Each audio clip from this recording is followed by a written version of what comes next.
0,96%.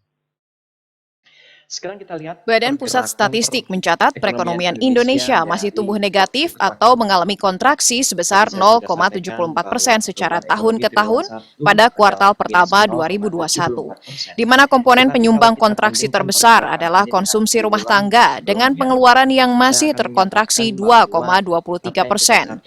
Di bawahnya, seperti dipaparkan Kepala BPS Suharyanto dalam konferensi pers di Jakarta pada 5 Mei, disusul pembentukan modal tetap bruto atau PMTB yang terkontraksi 0,07%, serta ekspor barang dan jasa yang terkontraksi 1,36%.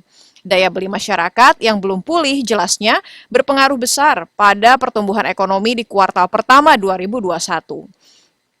Karena menyumbang 56,9% dari total produk domestik bruto, jika digabung dengan investasi PMTB, sumbangannya mencapai 8,9%.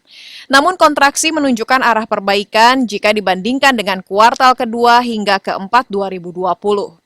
Dengan dua sektor yang memicu konsumsi rumah tangga, yakni sektor transportasi dan komunikasi yang terkontraksi 4,24%, serta sektor restoran dan hotel terkontraksi 4,16%.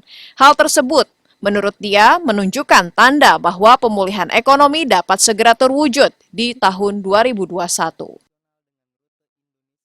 Kita memang lihat bahwa selama pandemi COVID, terjadi perlambatan inflasi di berbagai negara, bahkan ada yang mengarah kepada deflasi, karena kita tahu bahwa selama pandemi mobilitasnya berkurang dan roda ekonomi bergerak lambat, berpengaruh ke pendapatan dan juga berpengaruh ke lemahnya permintaan. Meski terkontraksi, tanda-tanda pemulihan ekonomi sudah terlihat pada triwulan pertama 2021, seperti membaiknya indeks penjualan retail, indeks keyakinan konsumen maupun Purchasing Managers Index, manufaktur.